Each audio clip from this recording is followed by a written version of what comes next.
Dari semula telah kau tetapkan hidupku dalam tanganmu, dalam rencanamu Tuhan.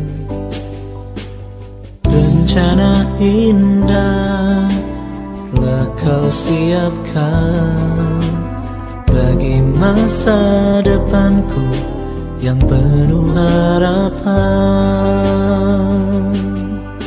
Semua baik, semua baik, apa yang telah kau perbuat di dalam hidupku.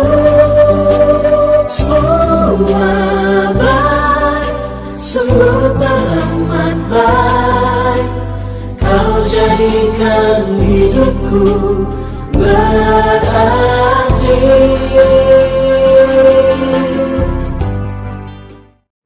Shalom, selamat pagi, salam sejahtera bagi kita sekalian, saudara-saudaraku yang terkasih di dalam Kristus Yesus.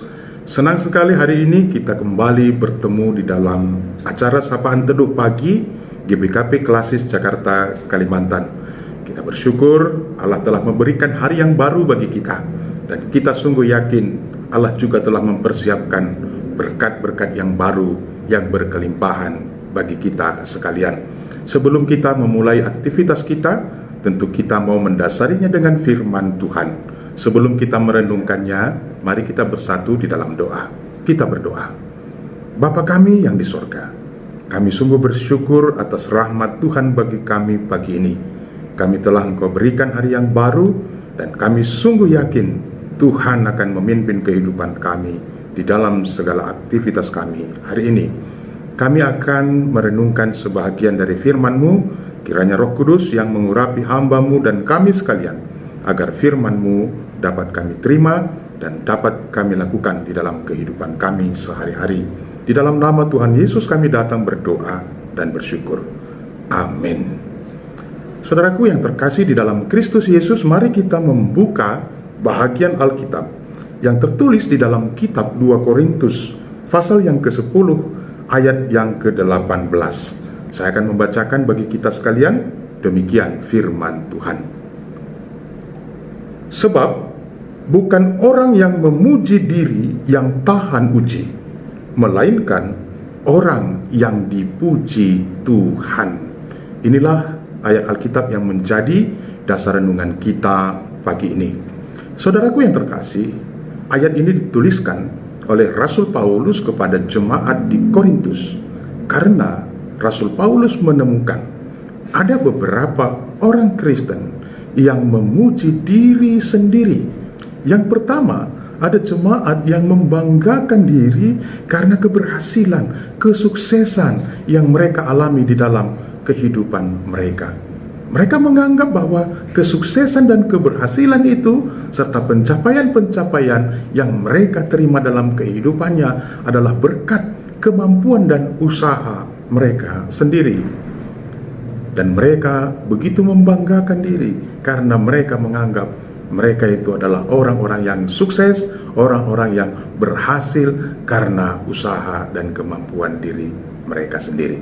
Yang kedua, ada juga jemaat yang membanggakan diri karena mereka menganggap bahwa keberhasilan dan pertumbuhan serta perkembangan jemaat di Korintus itu adalah atas usaha dan kemampuan mereka sendiri. Mereka lah yang paling berjasa di dalam membangun jemaat di Korintus. Nah, tentu saja ini adalah kebiasaan yang buruk, kebiasaan yang tidak baik. Sehingga Rasul Paulus menegur mereka dengan menasihati jemaat di Korintus dengan mengatakan bahwa sebab bukan orang yang memuji diri yang tahan uji, melainkan orang yang dipuji oleh Tuhan. Rasul Paulus tidak melarang orang berbangga hati karena keberhasilan yang mereka alami di dalam kehidupan mereka. Tapi Paulus dengan keras menegaskan bahwa keberhasilan itu bisa dicapai bukan karena usaha, kekuatan, akal dan pikiran manusia. Tapi semua itu bisa tercapai karena campur tangan Tuhan. Oleh karenanya saudara-saudaraku yang terkasih di dalam Kristus, renungan ini juga menjadi bahagian dari perenungan kita, bahwa seringkali kita tergoda untuk memegahkan diri, untuk membanggakan keberhasilan yang kita terima dalam kehidupan ini. Saudaraku yang terkasih, Rasul Paulus tidak melarang orang untuk bermegah, tetapi ingat bahwa kita bermegah hanya di dalam Tuhan, karena semua keberhasilan-keberhasilan, pencapaian-pencapaian yang kita peroleh dalam kehidupan kita itu adalah merupakan campur tangan Tuhan, karena berkat yang datangnya dari Tuhan. Maksudnya, ketika seseorang bermegah dengan apa yang diraihnya, mereka sendiri harus mengakui bahwa itu semua bisa terjadi karena pertolongan Tuhan. Walaupun mereka harus bekerja keras, banting tulang di dalam mencapai keberhasilan itu, tetapi semua orang harus jujur bahwa mereka bisa mencapainya karena Tuhan memberkati usaha dan kerja keras mereka. Salah satu kebiasaan yang tidak baik ini juga sering menggoda kehidupan kita sebagai orang-orang yang percaya. Kita sering tergoda untuk memegahkan diri, memuji diri sendiri atas keberhasilan, atas pencapaian yang kita peroleh dalam kehidupan kita. Ketika kita berbicara dengan orang lain, mungkin tidak sengaja kita mengucapkan keberhasilan-keberhasilan yang kita capai dalam kehidupan kita.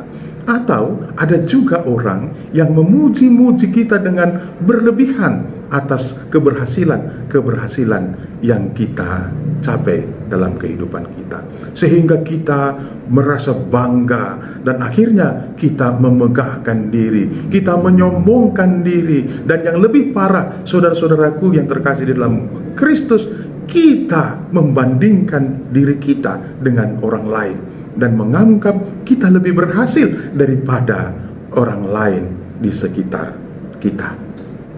Kebiasaan-kebiasaan yang seperti ini secara tidak sadar bisa saja membangun sebuah karakter yang tidak baik. Kita menjadi sombong, kita menjadi tinggi hati. Kebiasaan-kebiasaan seperti ini secara tidak sengaja akan membangun sebuah karakter yang meninggikan hati, yang menyombongkan diri, yang memegahkan diri, sehingga tidak lagi memuliakan Tuhan, tidak lagi mengakui bahwa ini semua adalah karena berkat dan anugerah Tuhan. Termasuk juga di dalam melakukan kegiatan-kegiatan pelayanan gereja. Jangan kita mencoba-coba untuk menyombongkan diri, mengatakan pelayanan ini berhasil karena campur tangan kita. Pelayanan ini bisa sukses karena kita. Kegiatan-kegiatan ini bisa berjalan hanya karena kita. Saya mau ingatkan apa yang dikatakan Rasul Paulus, bahwa aku hanya menanam, Apolos menyiram, namun Tuhanlah yang menumbuhkan. Saudaraku, pelayanan itu bukan tempat untuk menyombongkan diri. Kita melakukan tugas pelayanan itu karena itu adalah kewajiban kita, tanggung jawab kita, karena kita telah menerima anugerah keselamatan yang datangnya dari Tuhan. Nah, sebaliknya, ketika kita mengalami kegagalan, ketidakberhasilan dalam kehidupan kita dan dalam pelayanan kita, kita jangan merasa berkecil hati, kita jangan menyumpahi diri kita, kita jangan langsung mengatakan bahwa Tuhan tidak berkenan atau Tuhan tidak campur tangan terhadap pekerjaan atau usaha yang kita lakukan. Kita harus melihat segala sesuatu dengan kacamata iman. Kita sungguh yakin dan percaya pekerjaan yang kita lakukan itu dengan bersungguh-sungguh namun belum berhasil, Tuhan memiliki rencana atau rancangan yang terbaik bagi kita. Kegagalan itu adalah keberhasilan yang tertunda. Oleh karenanya kita akan selalu berpengharapan, kita akan selalu berpengharapan, kita akan tetap berusaha dengan semaksimal mungkin. Kita tidak menyerah, kita tidak berkecil hati, karena kita yakin bahwa segala sesuatu yang kita kerjakan itu tidak pernah sia-sia di hadapan Tuhan. Oleh karenanya saudara-saudaraku yang terkasih, kita harus waspada, kita harus berjaga-jaga. Jangan sampai kita jatuh kepada dosa menyombongkan diri. Tapi mari kita lakukan pekerjaan kita dengan semaksimal mungkin, dengan sungguh-sungguh, dan kita yakin Tuhan akan memberikan yang terbaik, cepat atau lambat, di dalam kehidupan kita. Tuhan Yesus yang memberkati. Mari kita bersatu di dalam doa. Bapa kami yang di sorga, kami bersyukur atas sapaan firman-Mu hari ini yang mengingatkan kami untuk tetap mengandalkan Tuhan dalam segala pekerjaan-pekerjaan kami, dalam pelayanan-pelayanan kami, sehingga pekerjaan dan pelayanan kami itu dapat berhasil hanya karena berkat dan pertolongan Tuhan.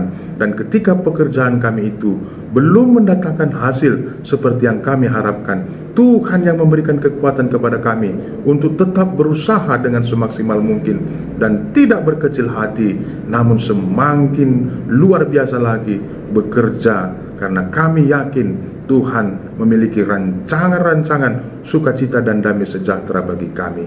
Tuhan juga yang memberkati Runggun Cilengsi, Tuhan yang memberkati pelayanan-pelayanan gerejamu, Tuhan memberkati pendeta, pertua diaken, dan emeritus, agar tetap semangat dan bersukacita di dalam melakukan tugas dan tanggung jawab pelayanan.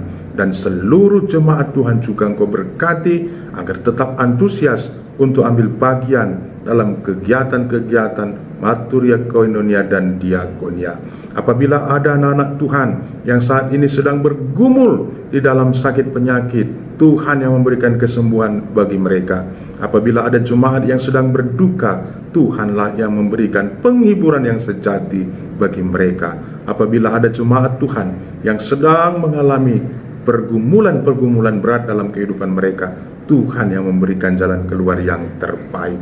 Bapa kami yang di sorga, kami juga mau mendoakan setiap anak-anak Tuhan yang ikut ambil bagian dalam sapaan Teduh Pagi Kelasi Jakarta Kalimantan. Engkau berkati mereka, Engkau pimpin kehidupan mereka dalam segala aktivitas-aktivitas yang mereka kerjakan. Di atas semua itu Tuhan, ampunkan kami akan dosa-dosa pelanggaran kami, agar kami layak disebut anak-anak-Mu. Dengarkan, sempurnakan doa kami, karena kami datang berdoa bersyukur dalam nama Tuhan Yesus Kristus yang telah mengajarkan kita doa Bapa kami. Kita ucapkan bersama-sama. Bapa kami yang di sorga, dikuduskanlah nama-Mu, datanglah kerajaan-Mu, jadilah kehendak-Mu di bumi seperti di sorga. Berikanlah kami pada hari ini makanan kami yang secukupnya, dan ampunilah kami akan kesalahan kami, seperti kami juga mengampuni orang yang bersalah kepada kami. Dan janganlah membawa kami ke dalam pencobaan, tetapi lepaskanlah kami daripada yang jahat, karena Engkau yang punya kerajaan dan kuasa dan kemuliaan sampai selama-lamanya. Amin. Selamat beraktivitas bagi kita sekalian. Tuhan Yesus memberkati.